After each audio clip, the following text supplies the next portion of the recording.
Thousands of Muscovites are without electricity, water, and heating. The entire residential complex has been shut down. Elevators have stopped, appliances have burned out, and communication is down.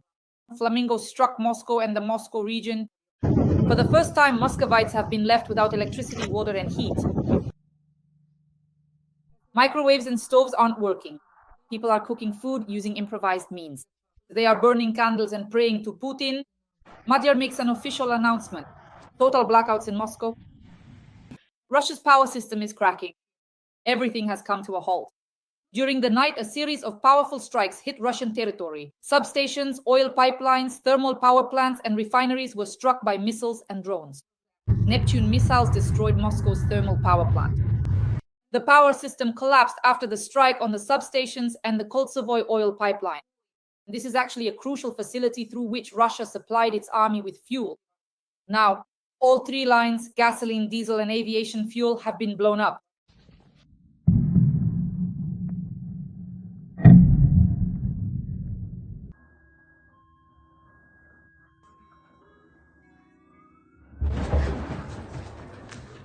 Oryol, Vladimir, and Yaroslavl were also hit. In general, Madhyar sends a huge greeting to Muscovites. Freeze, freeze, wolf's tail. Now Russia will be without power, especially Moscow this winter. We attacked 5 substations in just one day, Madhyar reported. And this is just the beginning. Friends, Moscow is experiencing its first real blackout. Thousands of people are left without electricity, water, or heating. It's really on fire here. Holy shit! This is already the 3rd blackout in a day and the largest one yet.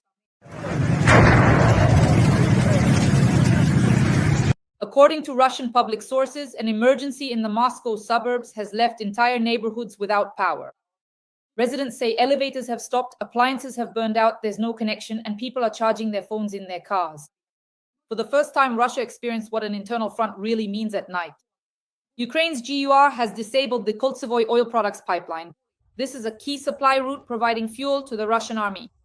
Trinity, the pipelines carrying gasoline, diesel, and aviation kerosene have been blown up. At the same time, the facility has been completely put out of operation. Simultaneously, there were strikes on the Oryol CHP and the Novobryansk substation. Power nodes in Vladimir and Yaroslavl have been damaged. Madhyar reports that this is just the beginning.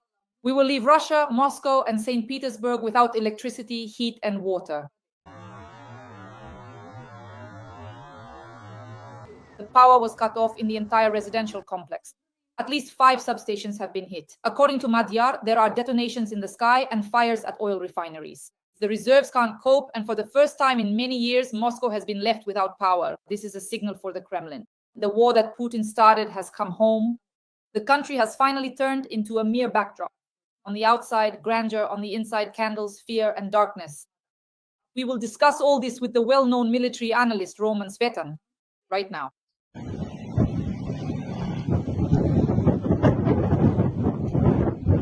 Roman Egorovich, without a doubt, this is an important topic. Moscow without electricity, water, heat, or even basic necessities. Strikes on the TCNPP, Oryol, Vladimir, Yaroslavl, everything is on fire. Russia is entering a phase of energy collapse. Let's start with Moscow. The first real blackout in Moscow. In the imperial residential complex in the Moscow suburbs, thousands and thousands of people are without electricity, without water, without heating.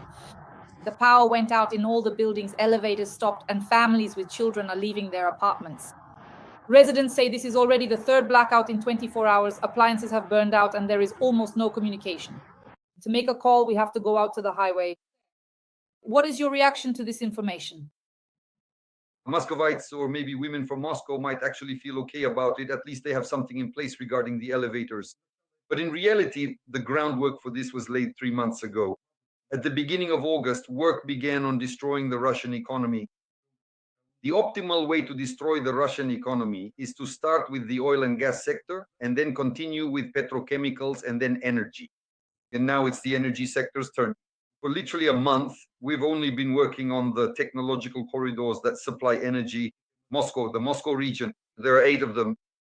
Most of them come in from the southeast, mainly from the southeast.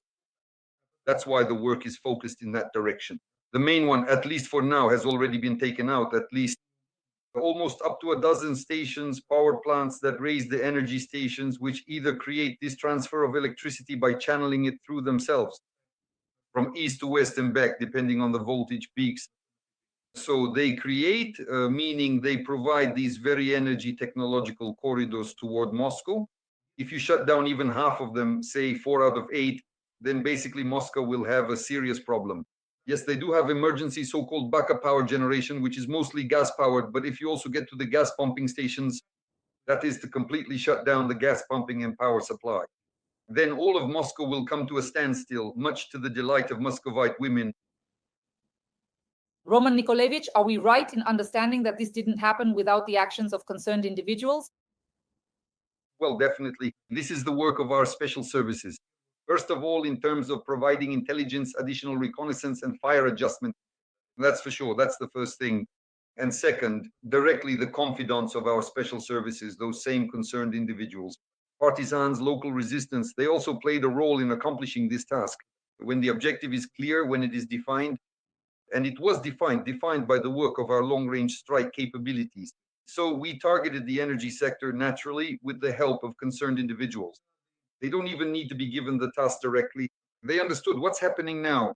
At the moment, the pressure is being put specifically on the energy sector that supplies Moscow and the Moscow region. So that's one of the main objectives, to shut down Moscow, the decision-making center. And Moscow is a military target for us. Why is that? Because in Moscow and the Moscow region, at least a third of Russia's high-tech military production is located. The units and assemblies that are produced are located precisely in Moscow and the Moscow region. That's one. Second, starting from technology centers, from design bureaus to developers. Yes, even nuclear facilities. Nuclear research facilities in Dubna, remember, near Moscow. So essentially, this is a kind of cluster for us. Important military targeted for destruction. All the more so because Moscow is the metropolis. What is Russia? What is the Russian Federation? These are colonies that feed the metropolis, Moscow. Bashkortostan, Tatarstan, Ishkeria, Dagestan as well, Buryatia, Yakutia. These are all colonies that they carry their spoils in their beaks to Moscow, which they dig up from their own natural resources. And then Muscovites naturally sell all of this on foreign markets and somehow share it at least with these miserable ones for now. But in reality, these are peoples, these are ethnic groups, these are republics, these are already state entities that should become the main ones, that is the nation-forming entities of the territories. But for that, you need to turn off the lights in Moscow, like turning off the lights in a bathhouse. And then we'll see how and why the remnants of Moscow, for example, and the same path will be needed. Well, why would the Yakuts or the Buryats need Moscow when it's 5,000 to 7,000 kilometers away from them? What's the point of supporting?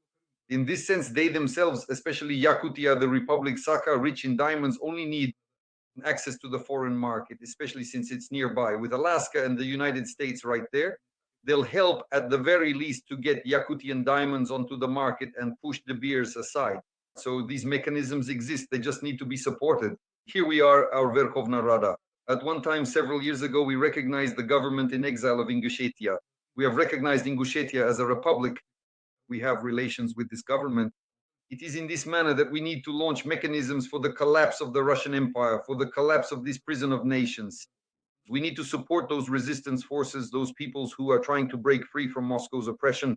But of course, these are not indifferent people. They will help both themselves on the one hand and us to accomplish this task. So without a doubt, these concerned people have played their part here. A big thank you to them.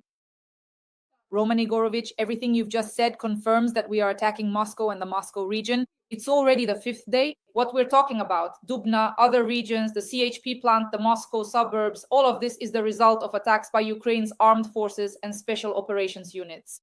Roman Igorovich, what is now being reported regarding the attacks by strike drones on the CHP plants? In Oriol, they hit the CHP plant. In Yaroslavl, they hit the oil refinery. In Vladimir, the substation. There are blackouts there. No electricity, no heat, no water.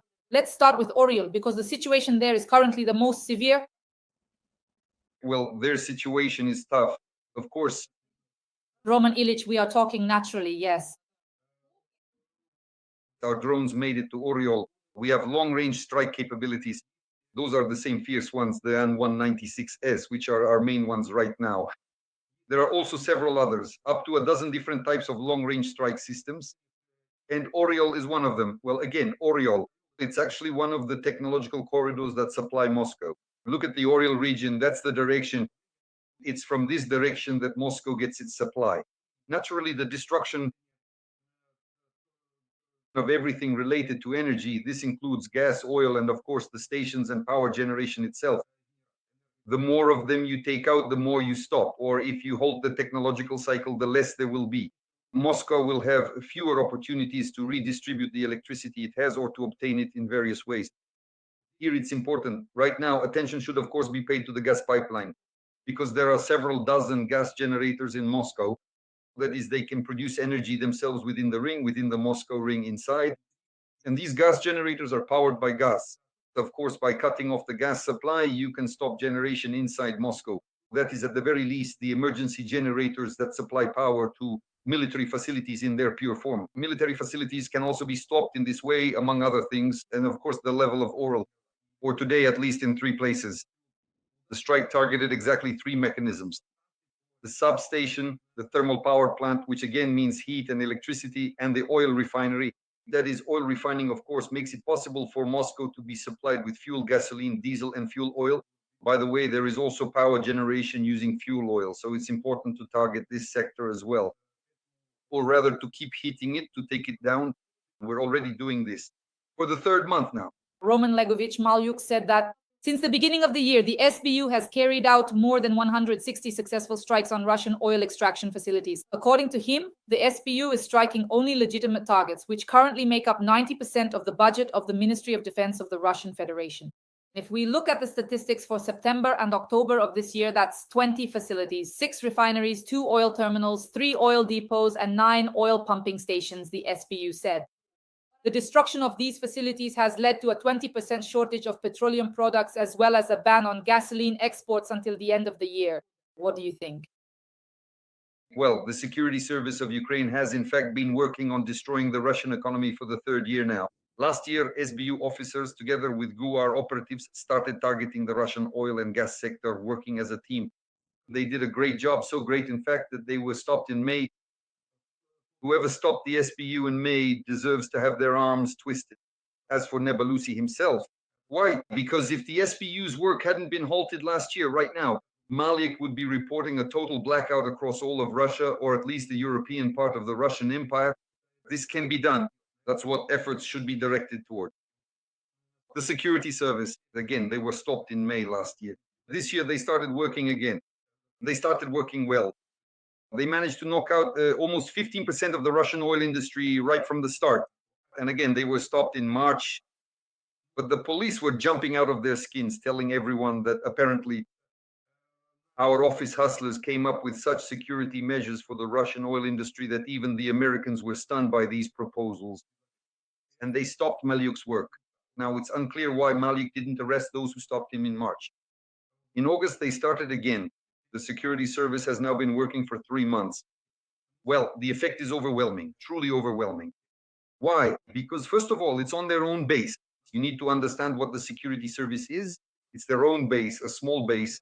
That is, by base, I mean the service itself. It's a special service.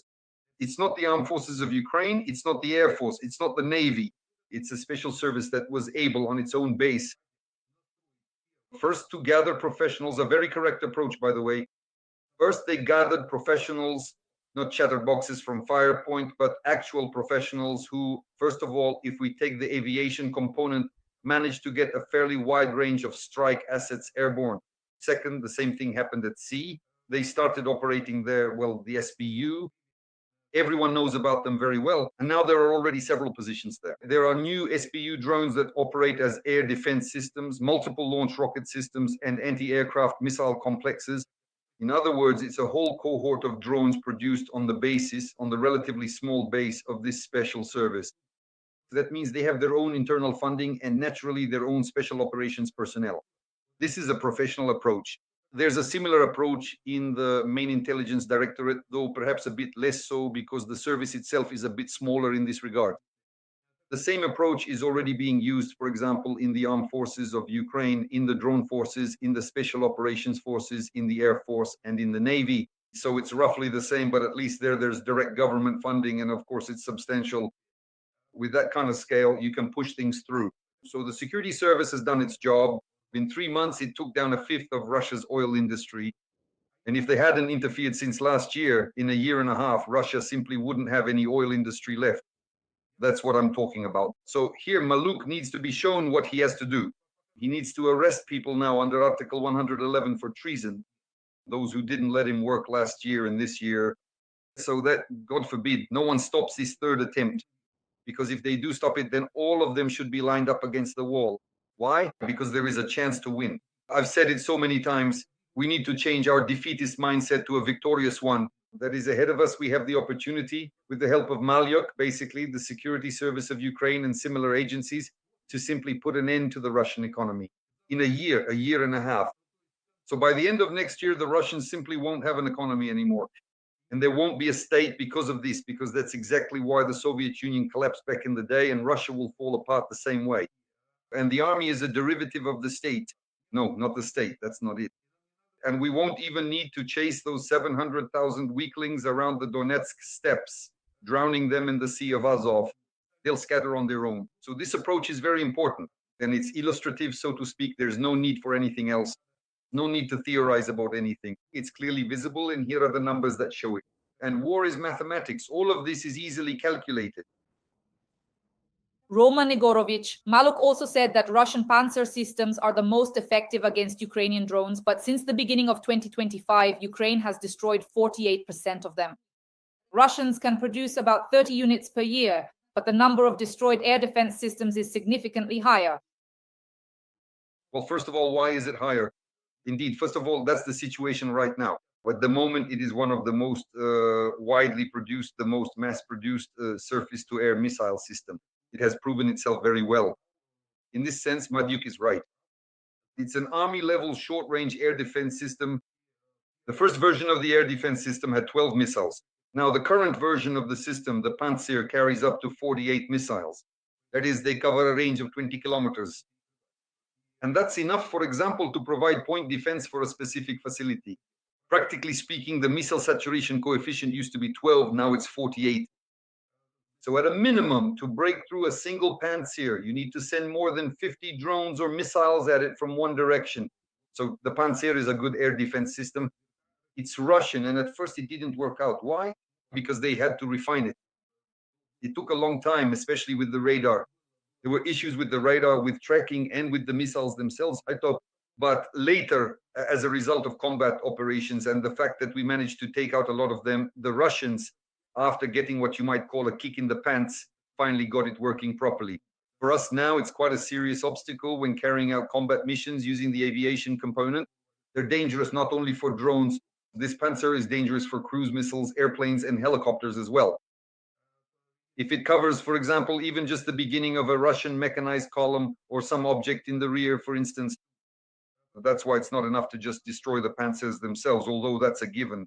Panzers, there's no question about that. By the way, for the security service, for the GUAR, for rural sabotage units that can operate in the enemy's rear, this is currently one of the main targets. It's also necessary to destroy the means of production, that is, the factories that manufacture these Panzer. And the design bureaus and the factories that produce the components and assemblies. For this Panzer, it means we need long-range strike capabilities. That's why we're waiting for our missiles, preferably ballistic ones. Why? Because cruise missiles, the Panzer will just shoot them down, but Panzer can't handle ballistic missiles. Roman Yurievich, regarding Yaroslavl Nefteyorg Syntes, that is the oil refinery, we attacked it last night. A series of explosions occurred in the area of the Yaroslavl Slavneft Yanos oil refinery. The oil refinery obviously is not very large, no questions there. It's a bit below average, falls into the mid-tier category. But it also has a petrochemical production facility on its premises. So it's not just a pure oil refinery anymore, it's already a so-called petrochemical plant. It has a wide range of products, and if it is destroyed, it would be one of the plants currently on the list to be destroyed by our long-range strike capabilities. And it's also waiting for the same Panzer air defense system, which our special services are currently destroying quite effectively. I think it won't live to see the Panzer. One strike, of course, is not enough. In order to completely hold the technological cycle, you need to repeat it at least once and then thin it out about once a quarter. That's why we'll be hearing about this oil refinery more than once. The only thing that could put an end to it for good is ballistics. About 3 or 4 ballistic missiles with half-ton warheads would shut it down forever. And no one would ever know where its grave is. Well, there's just no other way. The Flamingo missile has been used 9 times in real operations. According to Le Figaro, it is the best Ukrainian missile currently in existence. This is based on statements made by President Zelensky behind closed doors and by Firepoint's chief technical officer, Irina Terek. Roman Yegorievich, what do you think? So the secret behind Firepoint's flashy bravado has finally been revealed. Why do I say it like that? Because with these little announcements, Firepoint, well, to be honest, has created a pretty negative image for itself. Why is that? Because they claim that mass production of these missiles had already started, that they're being stockpiled by the hundreds somewhere, and that they're going to be launched somewhere. But in reality, if there are 9 missiles now that I can believe, as for what was claimed there, that there are 100 missiles in production or in series, I don't buy it. Why not? Because they've already been used. But 9 missiles, that could very well be a pre-production batch. Any pre-production batch is usually 10 missiles. So if 10 missiles have completed a combat mission and performed well or excellently, then basically this missile can be accepted for production and deployed in Syria.